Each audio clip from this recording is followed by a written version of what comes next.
हर हर महादेव, हर हर महादेव, हर हर महादेव.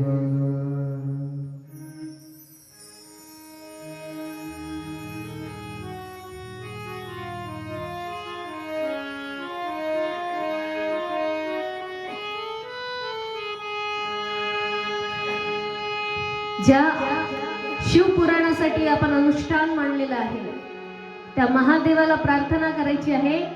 चहू दिशांनी चहू बाजूने प्रत्येक क्षेत्रामध्ये प्रत्येक जीवनातल्या वळणामध्ये आमच्यावरती कल्याण करावी, आमच्यावरती कृपा करावी.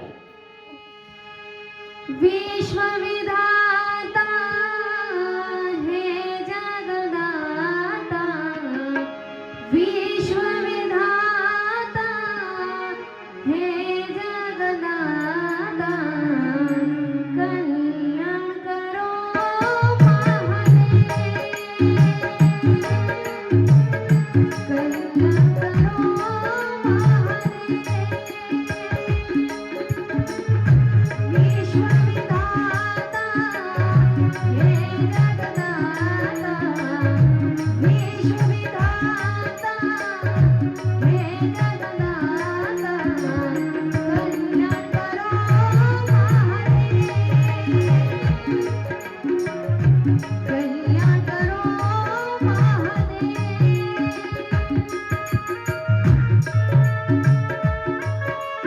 टाळ्या टाळ्या टाळ्या वाजवून भजन करायचं.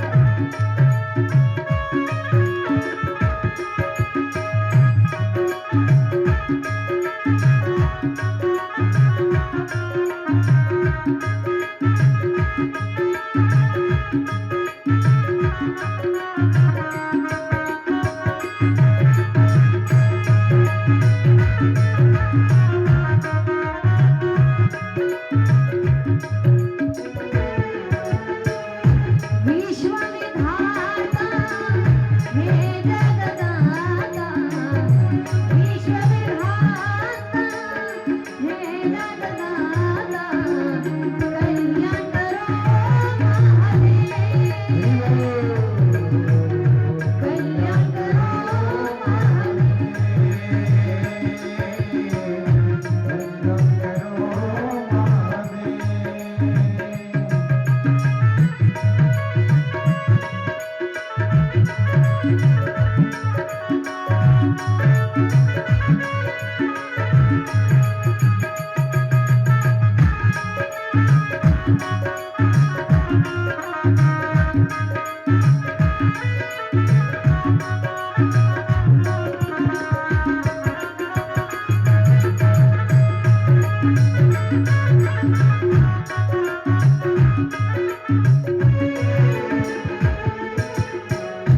देव महेश्वर, देव महादेव, देव महेश्वर, देव महादेव. देव महेश्वर, देव महादेव, देव महेश्वर, देव महादेव. कल्याण करो महादेव, कल्याण करो महादेव.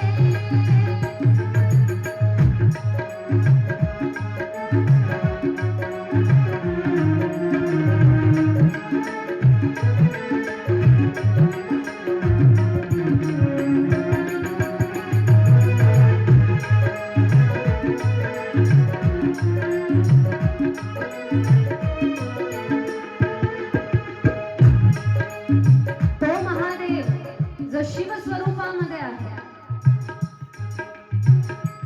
ज्याचं भजन करतानाच तुमच्या अंगावरती काटे आले पाहिजे, त्यावेळेला म्हटलं जातं की हा व्यक्ती ओतून त्या भक्तीमध्ये तल्लीन झालेला आहे, त्यावेळेला त्या शिवाची प्राप्ती आपल्याला होते. म्हणून मनापासून प्रत्येकाने डोळे बंद करून हात वर करून टाळ्या वाजवून हे भजन करायचं आहे. विश्वविधाता हे जगदाता, विश्वविधाता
महादेव कल्याण करो महादेव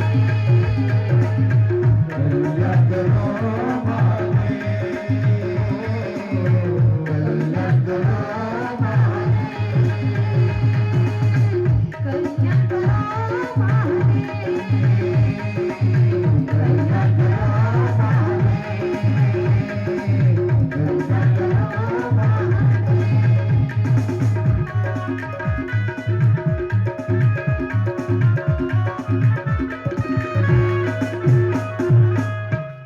नमः पार्वती पतये हर हर महादेव श्री शिव पुराण की जय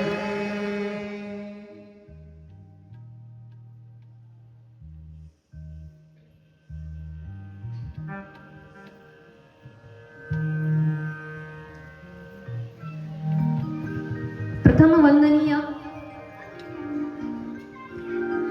बुद्धीची असलेली अकास्मात देवता, ज्याला कुठेही दुर्बुद्धी सुचेल त्याला वेळोवेळी त्याच्या नामस्मरणाने बुद्धी प्राप्त व्हावी असे असणारे श्री गणेश, जिच्यामुळे समस्त ज्ञान देवता प्रसन्न आहेत, जिच्यामुळे माझा प्रत्येक शब्द हा सुंदर, प्रफुल्लित आणि कुणाला तरी स्वतःच्या भवसागरातून तरुण जाण्यासाठी कामी येतो अशा शब्दांची बुद्धी मला प्रदान करणारी श्री सरस्वती माता,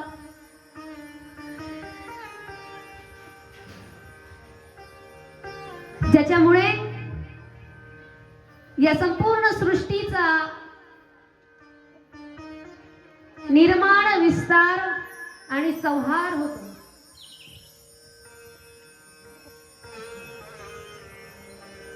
ज्याने या सृष्टीला निर्माण करावं आणि पालन पोषणही त्याने करावं असे असणारे परमेश्वर लीलाधारी भगवान श्री विष्णू,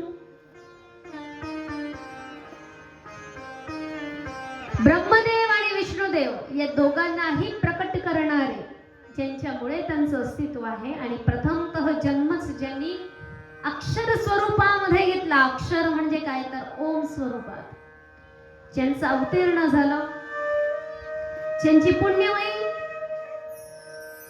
असलेली कथा पुराण आपण श्रवण करतोय, प्रत्येक पापाचा नाश करणारी, वेळोवेळी आपल्या जीवनामध्ये मार्गदर्शक ठरणारी, आपल्या आत्मचरित्राचं आणि आत्मलिंगाचं प्राकट्य करून आपल्याला सांगून जाणारी, ज्यांची कथा आपण करतोय असे असणारे उमापती श्री महेश्वर म्हणजेच महादेव, जिने या सृष्टीला निर्माण केलं, ज्या शक्तीमुळे ब्रह्मा सृष्टीला निर्माण करतात, विष्णू त्याचा पालन पोषण करतात आणि भगवान महादेव त्याचा संहार करतात, अशी शक्ती म्हणजे श्री जगदंबिका माता. तिच्या शक्तीशिवाय सगळे शक्तिहीन आहे. अशा श्री जगदंबिके मातेला व या समस्त देवतांना, चराचरातील प्रत्येक सकारात्मक ऊर्जेला, जी या सृष्टीच्या विस्तारासाठी कार्यरत आहे, त्या प्रत्येकाला मी प्रथमतः वंदन करते.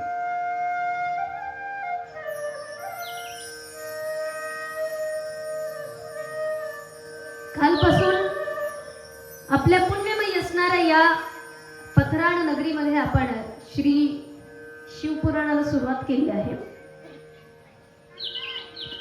आपण सुरुवात केली श्री शिवपुराणाच्या महात्म्यापासून आणि अजून उर्वरित महात्म्य आपलं अलीकडचं बाकी आहे. कालचा प्रथम दिवस असल्या कारणाने आपण संक्षिप्त पद्धतीने एकाच तासामध्ये कथेला आटपवण्याचा प्रयत्न केला. आजचा द्वितीय दिवस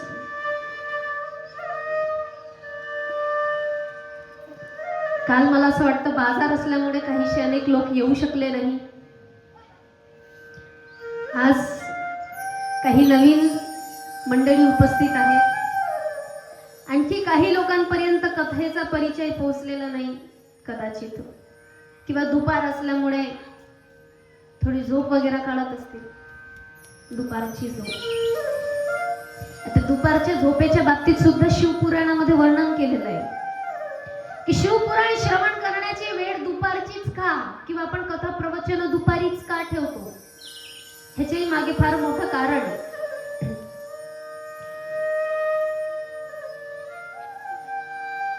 आणि प्रश्न असा आहे, कथा किती लोक ऐकता आहेत, कोणते लोक ऐकता आहेत, कशा पद्धतीने ऐकता आहेत, याच्याशी माझा कुठलाही संबंध नसतो. माझं कार्य आहे इथे उपस्थित असणारा एक व्यक्ती जरी असला, तो आस्तिक असला किंवा नास्तिक असला, तरी मी त्याला तेच सांगणार. एखादा व्यक्ती माझ्या प्रति द्वेष भावना समोर घेऊन जरी बसला, काय नाही काय ज्ञान पासते एवढी पोर, हिला काय येतं, पाहू काय बोलते काय नाही बोलत, चुकली की तिला बोलून असेल. आता माझ्याबद्दल अशी जरी भावना ठेवून ते बसले, मला काही फरक, मी जे सांगणार ते सांगणारच. बहुतांश वेळेला असं झालेलं आहे बरं, जिथे कुठेही कथा किंवा कीर्तनांचा परिचय एखाद्या मुलीने करावा किंवा एखाद्या महिलेने करावा असं नसलं ना, की लोक तेच मनात ठेवून येतात. आणि काही वेळेला आपल्या भारतीय संस्कृतीमध्ये असं जुळलेलं आहे, काय गरज आहे बायांना ज्ञान पाजायची, ही आपल्या भारतीय संस्कृतीची जडणघडण झाली. खरं तर शिवपुराण आणि हे ग्रंथच शिकवतच नाही. शिवपुराण सांगणारा कोण? माता पार्वती. पार्वती स्त्री आहे की नाही? आहे ना.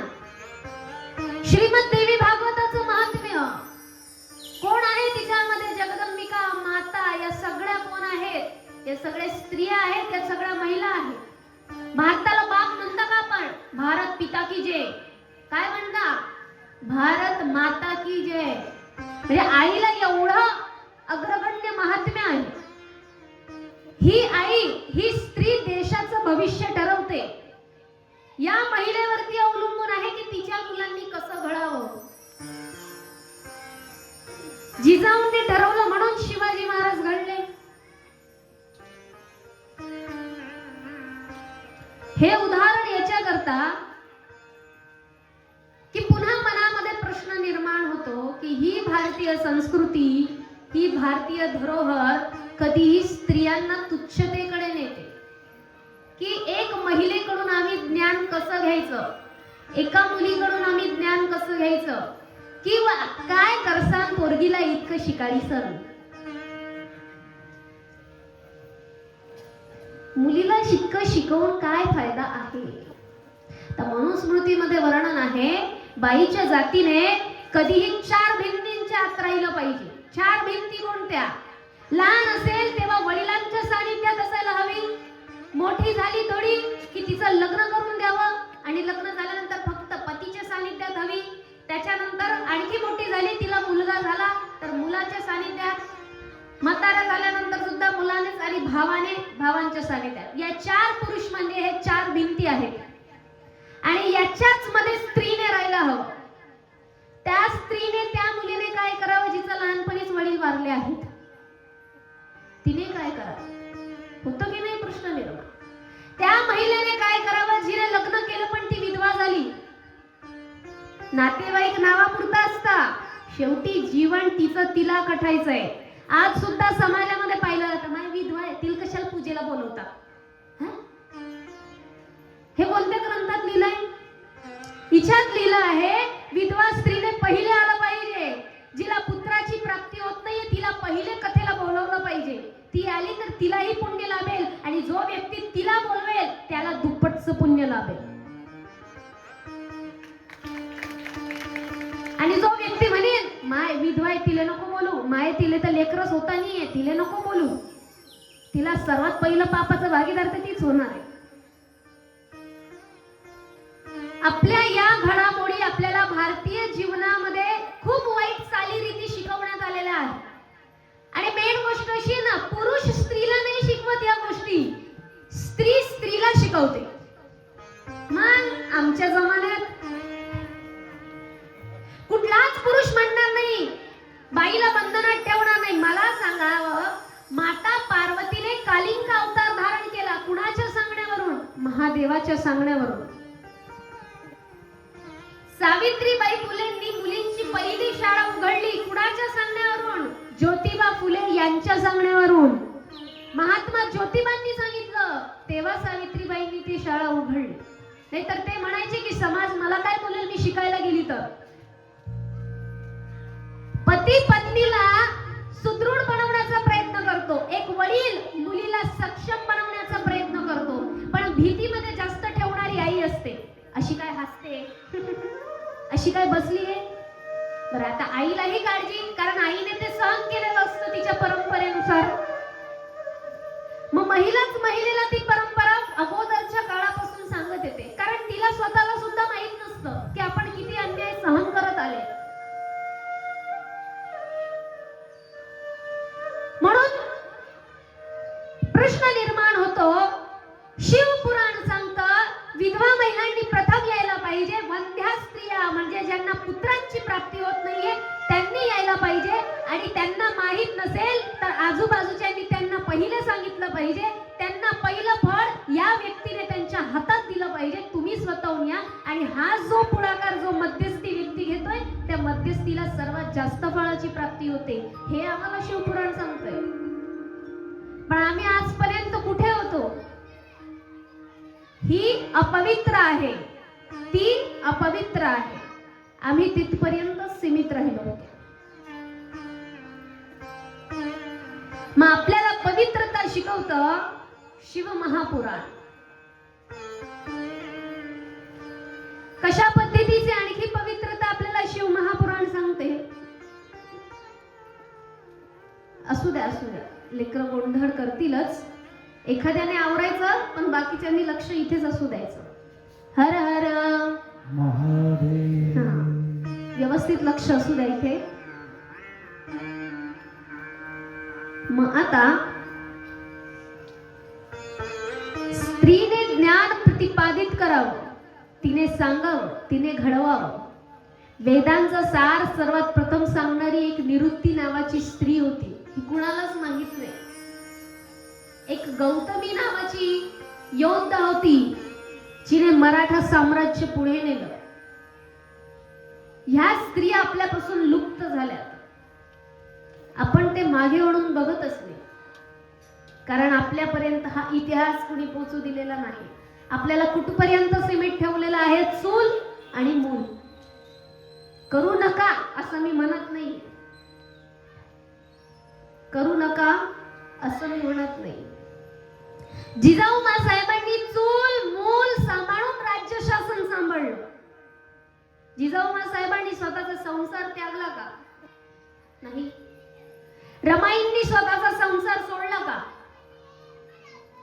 नाही. बाबासाहेब दुसऱ्या देशामध्ये होते, पण रमाई इथे विठ्ठलाची भक्ती करायच्या आणि 6 लेकरांना सांभाळायचे, लागोपाठ एक मूल त्यांचं वारत गेलं, तरी संसार सोडला का? नाही. मग संसार तुम्हाला कुणी सोडायला सांगतच नाही, पण संसार करत असताना तुमची आध्यात्मिक वृत्ती होणार तरी कशी? आपण संसारात लागलेला असताना दुर्कर्तव्याच्या नांदी जास्त लागतो, वाईट वर्तनाच्या नांदी आपण जास्त लागतो, पण आपला खरा अध्यात्म बाजूला लागून जातो. आता भारतात सर्वात जास्त देवभोळ्या स्त्रिया आहेत पुरुषांपेक्षा.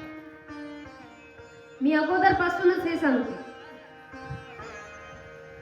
एखाद वेळेस पुरुष तरी प्रश्न विचारतील, हा बाबा खरा आहे का खोटा आहे? हे प्रत्येकाला प्रश्न पडतात, पण स्त्रियांचं तसं नाही. माय बाबा बोलले ना, बोलले, बाबाने तो बोला है बाई. कारण स्त्रिया या साध्या बोळ्या, आम्हाला जे तुम्ही सांगाल तेच आम्ही ऐकणार. फार क्वचित बोटावरती मोजल्या जाणाऱ्या स्त्रियांनी जर प्रश्न विचारले तर तिच्यावरती लोक बोट उचलतात. इतकी काय बोलते, अशी काय विचारते? शिवपुराण तुम्हाला शिकवतं प्रश्न विचारा, कुठेही वायफाळ प्रश्न नाही विचारायचे, जिथे विचारायचे तिथेच विचारायचे. शिवपुराणाची आणि अनेक ग्रंथांची हिंदू धर्मातल्या सनातन धर्माच्या प्रश्नांनीच सुरुवात होते. हे आपण कालही बघितलं आणि आजही आपण प्रश्नच बघू आणि प्रश्नांवरचे उत्तराच्या स्वरूपातली कथा ऐकणार आहोत. मग स्त्रिया ठरल्या साध्या भोळ्या आणि देव भाबड्या, परंतु या स्त्रियांना, या महिलांनाच जाणीव नसते की आपण साध्या पणामध्ये सुद्धा किती मोठे मोठे कार्य करू शकतो आणि करून टाकतो.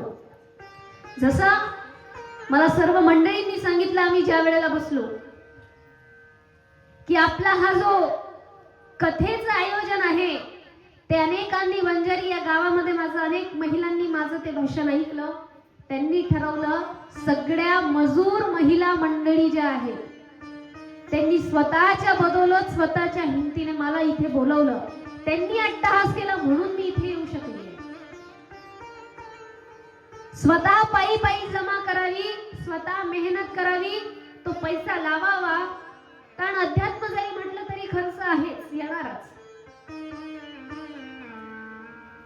आणि हे सर्व या महिला मजुरांनी केलं.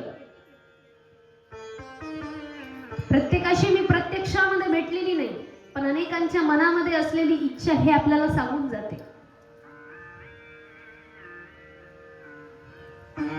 तुम्ही माझ्यापर्यंत पोहोचलात किंवा मी तुमच्यापर्यंत पोहोचली, ही माझ्यासाठी खूप अभिमानाची गोष्ट आहे. कारण माझं ध्येय एकच असतं,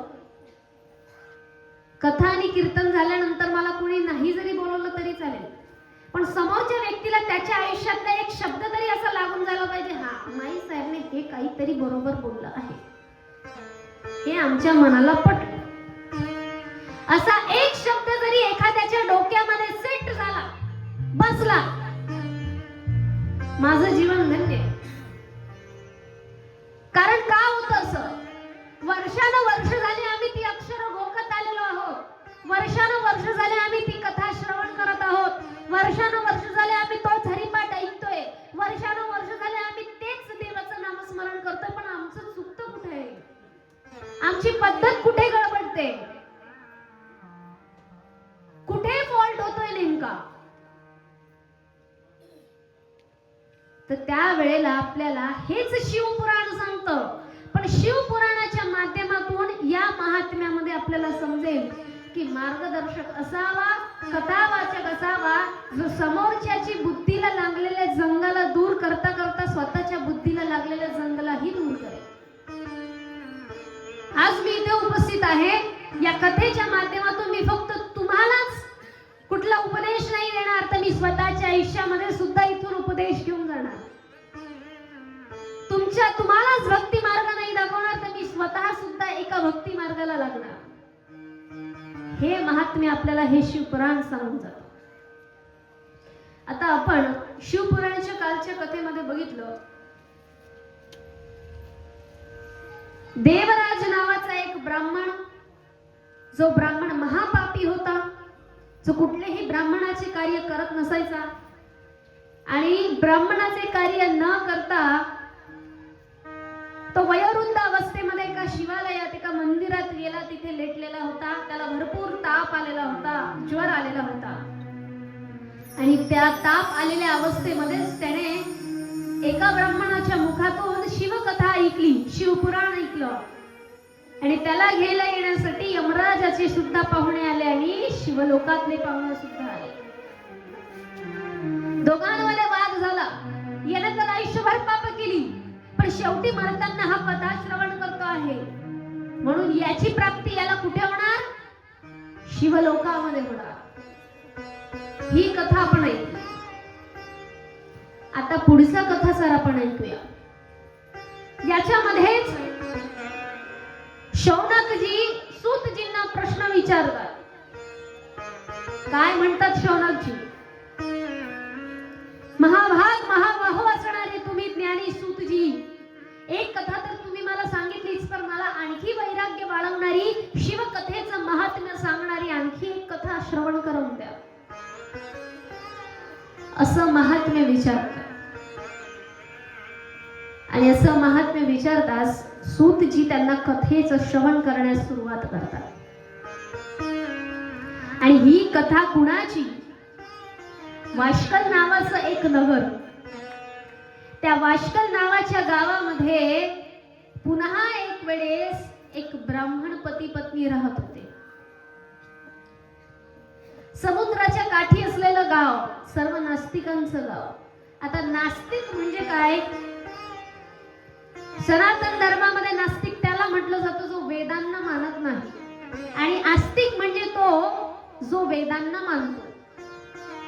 इंग्रजीत आणि दुसऱ्या भाषेत आस्तिक आणि नास्तिकचे आणखी वेगळे अर्थ आहेत. आपण काय म्हणतो? माय हा देवाला मानत नाही म्हणून हा कोण आहे? नास्तिक आहे. आणि आम्ही